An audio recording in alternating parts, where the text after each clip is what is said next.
Vlog ini merupakan penjelasan dari materi yang ada dari buku yang sedang kami tulis, yaitu seri belajar pemrograman dasar dengan Java. Buku ini menjelaskan konsep dan implementasi dasar-dasar pemrograman yang meliputi struktur runtutan, percabangan, pengulangan, dan subprogram atau dekomposisi. Selain memberikan penjelasan konsep dan contoh-contoh kode program, buku ini juga memberikan ilustrasi flowchart. Flowchart akan memberikan alur kode program yang harapannya dapat membantu pembaca untuk mengerti kode program lebih baik. Selain itu, buku ini juga dilengkapi penjelasan dalam bentuk video seperti yang disajikan pada video ini.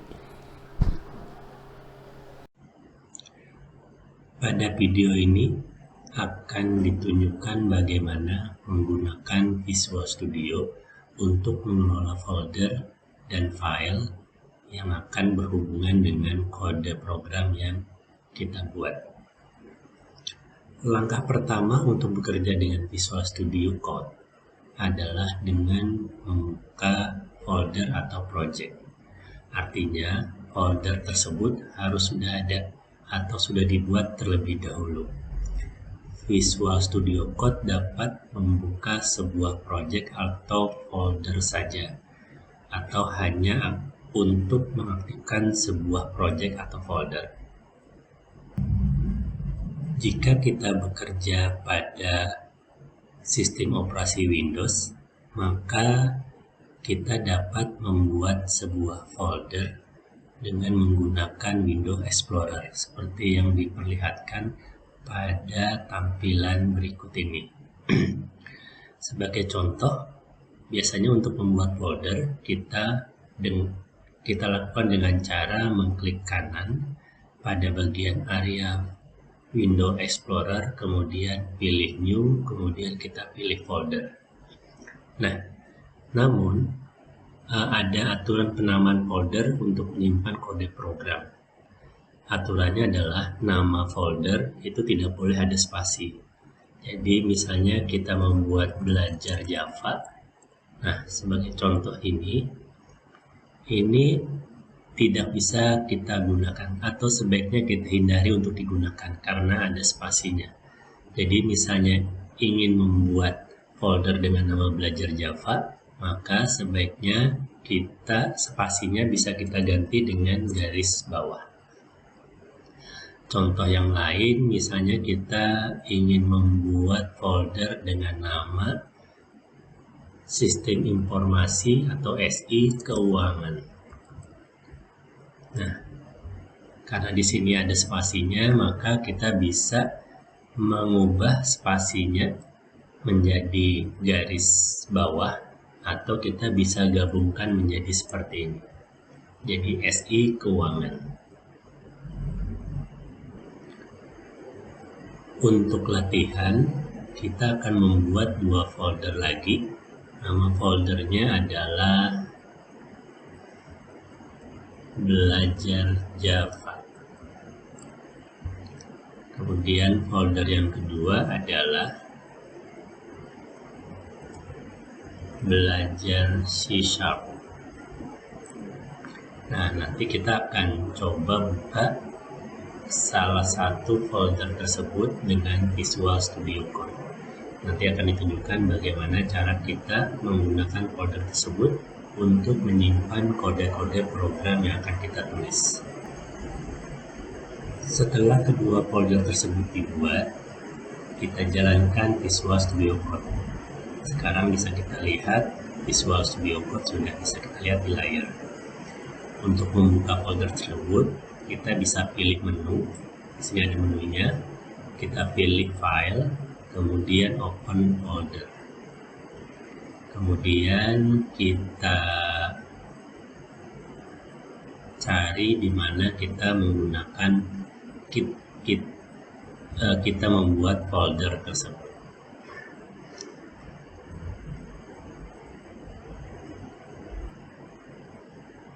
Tadi kita membuat folder tersebut kita letakkan di bagian dokumen, kemudian belajar Java. Nah, sekarang di dalam folder belajar Java tadi kita buat dua folder, yaitu belajar Java dan belajar C#. Sekarang kita ingin mengaktifkan atau membuka folder belajar Java di Visual Studio Code. Nah, kita pilih ini, belajar Java, kita klik dua kali. Setelah masuk ke dalam folder belajar Java, baru kita klik tombol select folder. Nah, maka otomatis di sini bisa kita lihat sudah aktif folder belajar Java. Di dalam folder yang telah dibuka, itu kita bisa tambahkan folder lain di dalamnya. Nah, untuk menambahkan folder lain, itu kita bisa menggunakan Visual Studio Code. Di sini ada tombol namanya New Folder. Kita bisa klik tombol tersebut. Kemudian misalnya kita klik tombol New Folder ini. Kemudian kita ketik nama foldernya, misalnya data.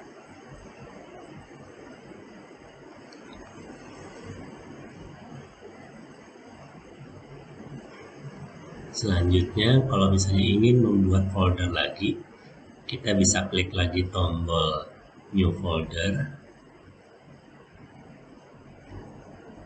Nah, kalau ini artinya foldernya berada di dalam folder data. Nah, bisa kita lihat di sini, itu kita di dalam folder data, itu ada folder DB. Kalau misalnya kita ingin membuat satu folder tapi yang posisinya itu setara dengan folder data, maka pastikan folder datanya ini tidak terpilih ya. Bukti bahwa ini contoh, ini bukti bahwa folder data terpilih itu bisa dilihat dengan tanda biru yang menyorot pada folder data tersebut. Jika kita ingin membuat foldernya setara atau sejajar dengan folder data, maka kita klik dulu di bagian area Explorer ini, sehingga folder datanya tidak tersorot. Kemudian kita klik tombol New Folder. Misalnya kita buat nama foldernya adalah Image. Nah, bisa kita lihat di sini ada dua folder. Yang pertama itu adalah folder data tadi, kemudian di dalam folder data ada folder DB, kemudian ada folder satu lagi yang baru sudah kita buat yaitu folder image yang posisinya itu setara dengan folder data. Selanjutnya adalah membuat file. Kita bisa membuat file dengan cara menggunakan tombol New File. Tapi pastikan terlebih dahulu kita ingin membuat file tersebut di mana. Kalau kita ingin membuat file tersebut di dalam folder belajar Java yang posisinya setara dengan folder image dan data, maka harus dipastikan kita klik terlebih dahulu di area Explorer ini. Kemudian baru klik tombol New File. Contohnya kita buat di sini. Nama filenya adalah readme.md. Nah, sekarang kita sudah punya file. Setelah file dibuat, otomatis nanti bagian editor akan aktif dan membuka file yang baru kita buat. Jadi di sini kita sudah bisa mengetikkan kode atau teks yang ingin kita tuliskan ke dalam file tersebut. Kemudian contoh yang berikutnya adalah kita ingin membuat file di dalam misalnya folder data. Artinya kita harus pilih dulu folder data, kemudian baru kita klik tombol New File. Misalnya kita ketik data.txt. Nah, maka kita bisa lihat sekarang bahwa data.txt itu berada di dalam folder data. Sedangkan misalnya kita kalau ingin membuat file di dalam folder yang di dalamnya ada folder lagi. Contohnya kalau kita ingin membuat file di dalam folder DB, maka yang kita klik adalah DB. folder DB-nya. Kemudian kita pilih new file. Selanjutnya kita tulis misalnya namanya db.txt. Bisa dilihat sekarang hierarkinya. Hierarkinya ada folder data, kemudian di dalam folder data ada folder db dan file data.txt. Kemudian di dalam folder db itu ada file db.txt. Selain membuat folder, membuat file, kita juga bisa mengedit atau menghapus folder atau file tersebut.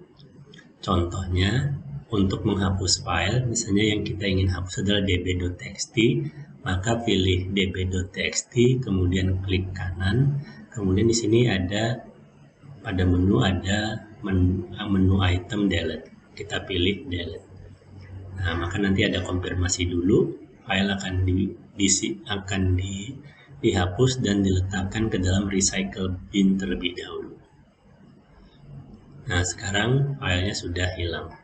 Kemudian, kalau kita ingin menghapus folder DB, itu kita bisa pilih folder DB, kemudian kita klik kanan, kemudian kita pilih delete.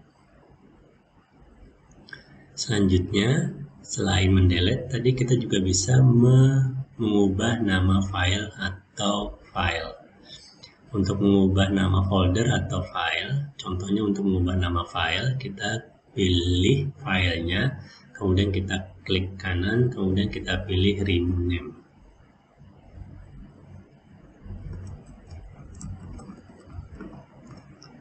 Nah, untuk penamaan folder atau file seperti yang sudah disebutkan sebelumnya, sebaiknya hindari spasi, gitu ya. Jadi sebaiknya spasinya bisa diganti dengan underscore atau diganti dengan dihapus saja spasinya. Jadi setiap kata digabung.